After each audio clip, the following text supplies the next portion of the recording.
I've got a decent amount of stuff done in my current world, from trains to power stations, farms, and restaurants. But it's time to rewind a little bit, because despite being 16 episodes in, I have yet to still automate ANDESITE, a key component in making create contraptions. So today, we get back to some create basics and build ourselves an ANDESITE and ANDESITE alloy factory. Now, in order to make some ANDESITE, we're going to need some gravel, some flint, and some lava, which I pretty much have access to already. And then for the ANDESITE alloy, pretty much just need to grab the ANDESITE and mix it with some iron nuggets, which again, we also do have already in our iron farm. So my hope for this factory is to place it in between these two current ones, my iron factory and my rail factory. And it's a relatively decent sized plot, but it is on the smaller side. And I may have to take some land from the tracks over here just to make sure that it fits.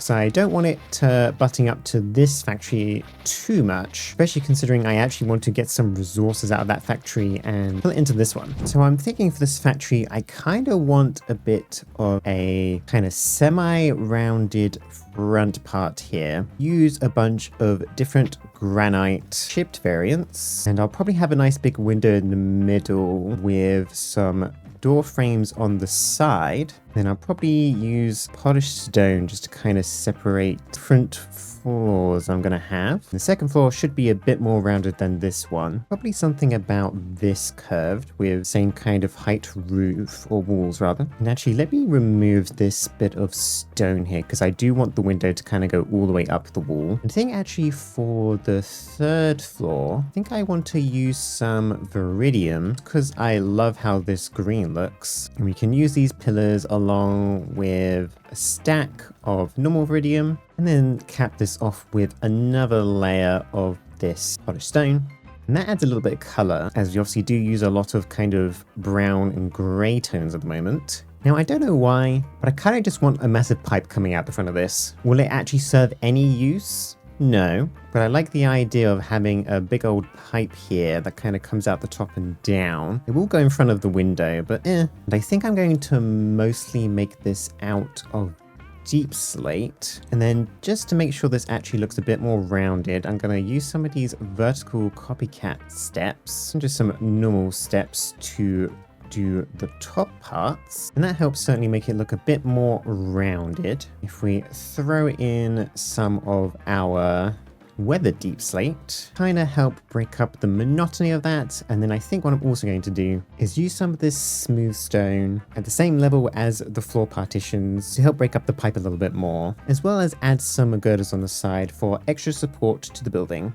I do love using my girders, so we're gonna keep using these up the base of the building as well. Now, as for the sides of the building, I do like the idea of adding some more chimneys on this one, as the only factory that kind of really has one at the moment is our power station. You can even call that a factory. And I'm thinking of having 3 chimneys on each side. And I'm probably going to actually have to borrow some land over here because there isn't that much space, but let's throw this down. Now, they aren't going to be too big, so they'll probably stick out this far. And I removed some of this metal fence so we can fit it here, but actually, looks like we'll be able to save most of this, which kind of works out. This bit, I am thinking of using some more ripstone, just so it's not all granite, including down here, I think. Keep it relatively simple. The design kind of like that. Do the same things on the sides. And as for the chimney itself, I want to use some dripstone pillars. We can throw in some more viridium into this, kind of top that with some deep slate pillars. And I think that's the kind of chimney design I want to go for. Then I just need to repeat that a couple of more times back here and on the other side as well. And there's our chimneys in. If we grab some hay bales and some campfires, can make these look like they are smoking, just like our power station. Then I need to more or less just wrap around the building, create another small little semicircle over here. And I do think I'm going to leave some gaps in between the walls, between the chimneys, so we can still have some windows facing outwards. I think like how I did with that window down there, I'm going to pass the windows up through the viridium layer as well. Then have a bit of a stone surround and then use these weathered panes. Honestly, these are some of the best kinds of windows to use in factory kind of settings, and I will be using them everywhere. And of course a wandering trader decided to spawn, although one of their llamas is all the way up there, and he hasn't taken any damage as far as I'm aware. He's got full hearts, so how you ended up there if you didn't fall from there, but whatever.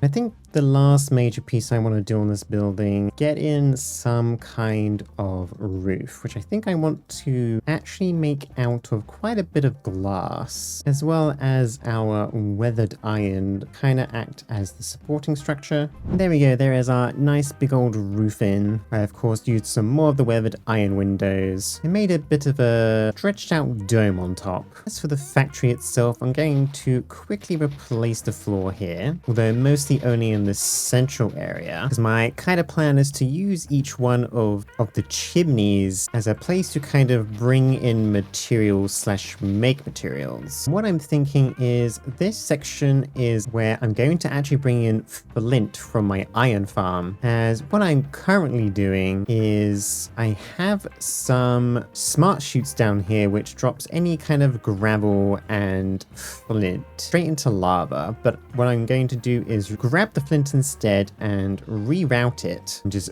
bringing up through the ground here. I then also want to do the same thing with the iron. I'll probably have to turn them back into nuggets, as I do already just press them directly into iron ingots, but that's fine. And over here I wanted to add a little tiny cobblestone generator so we can change that into gravel, and then bring up some lava into a tank here for making the andesite itself, because as a reminder, we obviously need lava, gravel and flint to make the andesite, and then we need that extra iron ingots to make our andesite alloy. And I think for these last two bits, I'm probably just going to place in some form of storage to hold each type of the andesite and andesite alloy. But let me get in this floor, which I am just going to use some tuff for, and we can start getting our create contraptions down. And luckily now that, because we're actually in an area that has a big old power station, I don't have to worry about placing water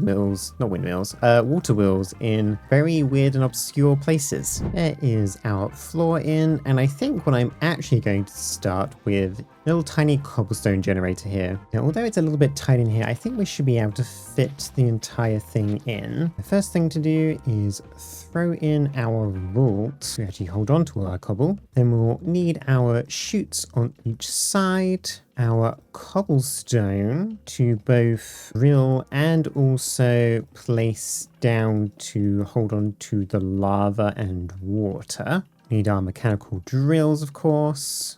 Our encased chain drives to have these all connected up. I think we can also put one here as well to make sure those are connected. I'll grab a few of my granite again just to place in front, prevent any of the water and lava spilling. And if we actually grab some water and lava, place the lava kind of in the middle because that should spread out properly. Kind of place the water similarly. Should be good enough. Then we just need to get some power in there. I think how I'm going to do that is probably place in some kind of chain drive going into there. I need to get rid of this tree first. So I'm going to place down another power line here. Obviously in the same design as the other lines. I think I'll place this one on the edge here. Make sure that we make enough chains to hopefully reach all these spots. Connect up over here. And then with that connected to the side there, I think I'll actually place this down right there. Connect these two chain conveyors up.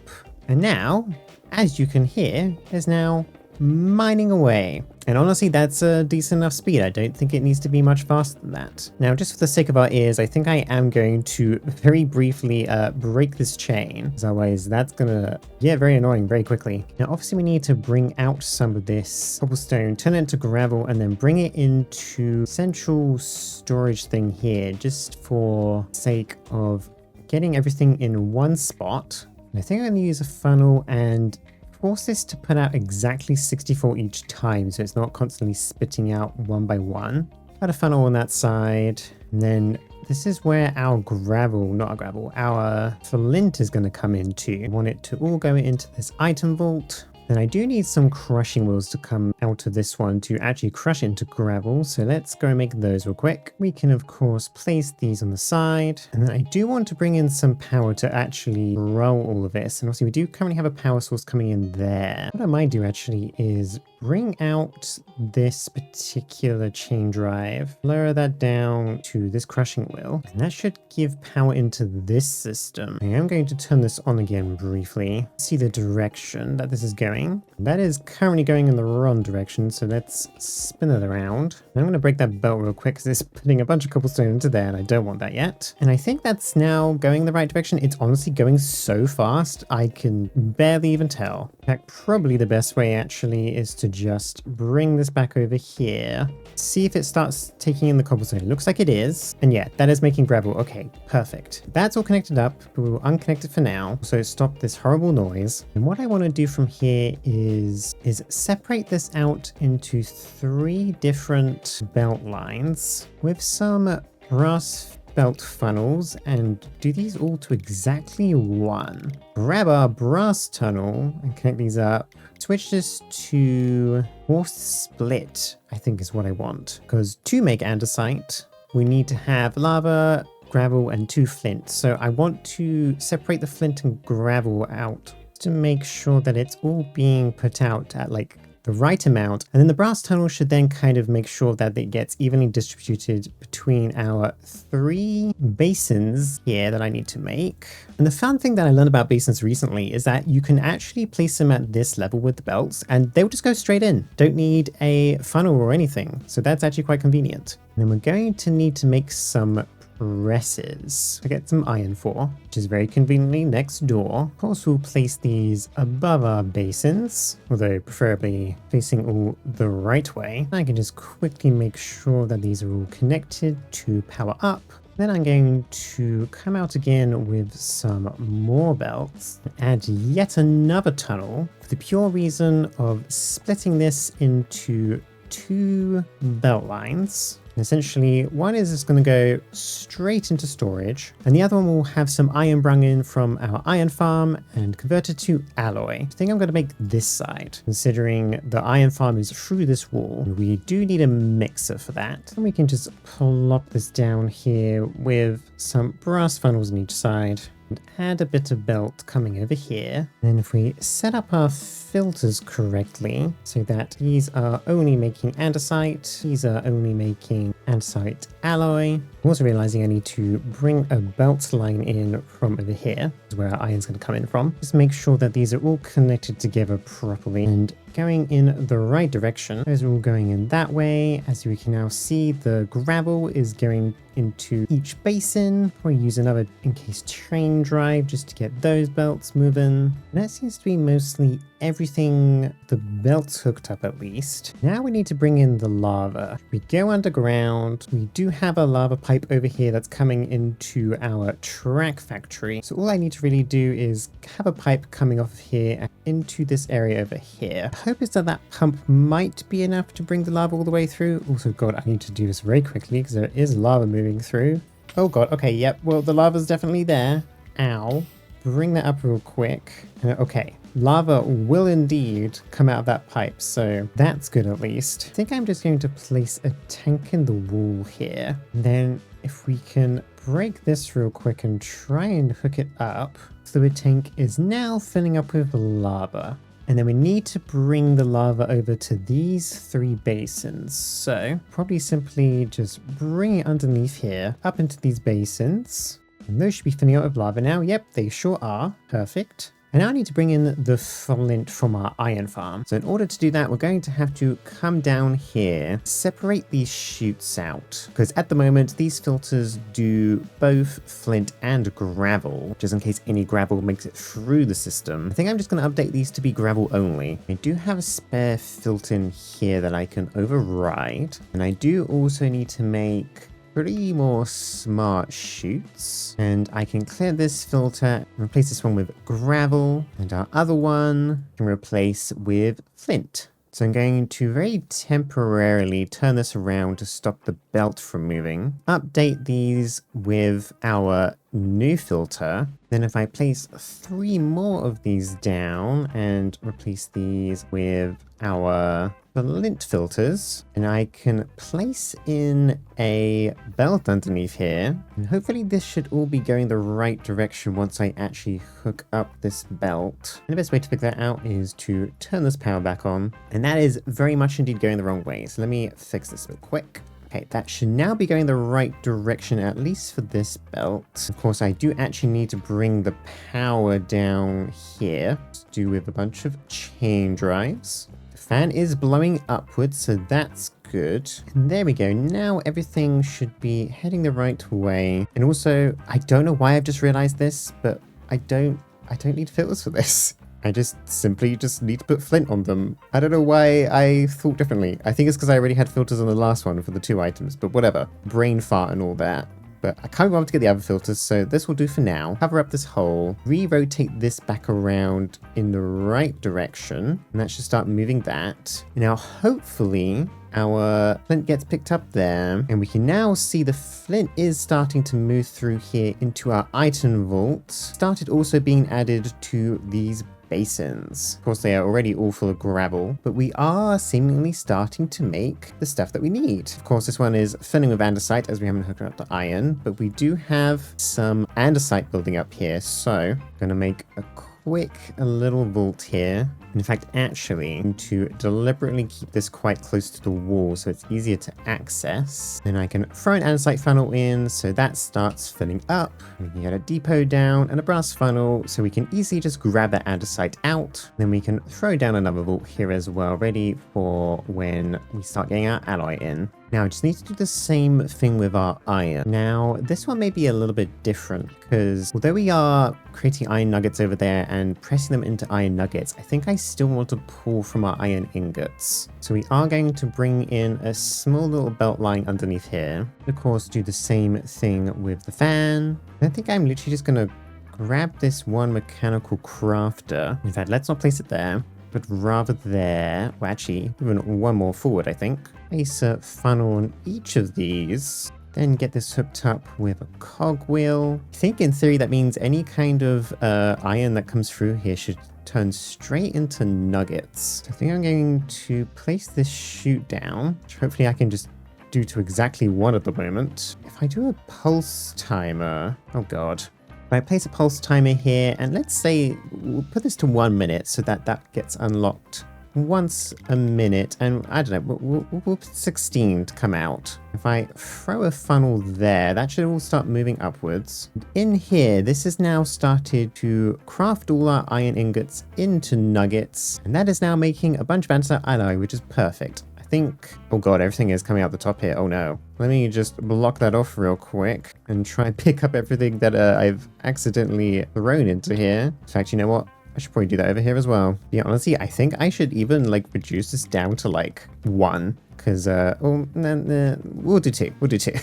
Because, obviously, 1 ingot turns into 9 nuggets. And I think that's plenty enough for this system, at least at the moment. See, the current issue with this system that I currently set up is if we don't have enough gravel coming in, especially considering I removed this brass funnel and forgot to replace it, it does mean that these all fill up with flint. It does become a bit of an issue. And I'm not 100% sure how to solve that. So for now, I'm just going to pick up all of this flint. Kind of hope for the best. Because I think now that the system is kind of built up correctly, although, the system works fine as long as I do actually have enough gravel and flint going in at the same time. And it does seem that we are probably making more gravel than flint at the moment. Also, why are these things being thrown out? Oh, I see. Let me just place some cobblestone behind that to prevent it from having too many issues. I think I've come up with a solution. I've changed my brass tunnel to be forced round robin, which should mean that it should always only put in 2 flint and 1 gravel into each of these systems, so we don't have too many coming through. And then to prevent this iron vault from being inundated with gravel, I have added a threshold switch which checks for the gravel levels and makes sure to turn off this funnel whenever there's too much of it. because yeah, I set it to 30 stacks. If it's 5 stacks and below, it will start producing again. So hopefully that keeps the system running without any backups. I also possibly need to reconsider how I'm powering this cobblestone generator, as that's our way of getting power into the rest of our situation at the moment. And I think I need to be able to turn it off when it gets too full without turning off the power to the entire system. Okay, so I switched up the system to bring the chain conveyor a little bit further in so we can power the rest of the system through the crushing wheels. And then the drills for the cobblestone itself now have a clutch, and I put a threshold switch on the item vault, connected it with those 2 links to make sure that it doesn't overcreate cobblestone. And then to fix another problem I kind of noticed with this is that if this item vault runs out of flint, it will still keep on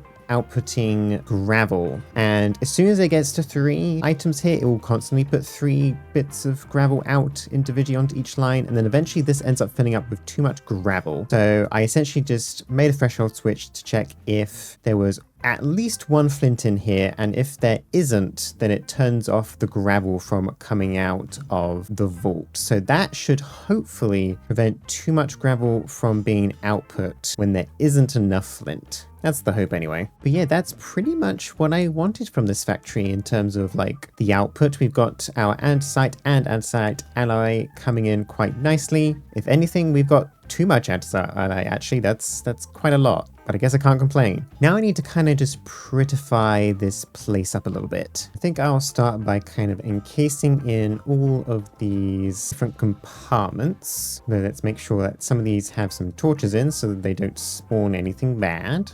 With those all encased, I think I do want to place some more of these cobblestone or stone on the sides of these things, just so that this wall doesn't look as flat. Because otherwise there's quite a lot of granite about. And I think just to make my life a little bit easier when walking over these belts, I'm gonna set up some of these iron bridges so that I don't get pulled along so easily. And I'll do that over here as well.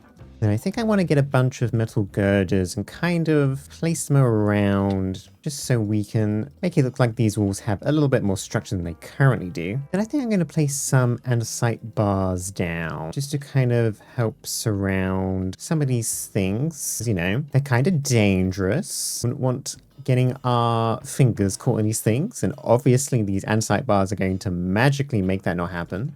And I think I'll probably place in a bunch of these spruce barrels and crates everywhere to help make the place look a bit busier. And then to kind of just finish up the exterior, I think I do want to place down some more girders and industrial iron. Some shafts, I think, in between all these things. Some metal brackets, just to break up everything a little bit. With all those girders placed, I need to come up with an idea of what I want to do at the front here to replace all this grass. And there we go. I just opted to throw some dirt paths down inside, some barrels, some leaves and trees, just to fill up some space. And I did actually make a small change to my factory here. I split out a line coming out from our cobble gen into a separate little tiny millstone, because gravel straight into a millstone will give you flint. So we should have some extra flint coming in now to add to the ones that are coming from our iron farm. So that should keep that going at a somewhat reasonable pace. Yeah, I think that's all I have time for this week.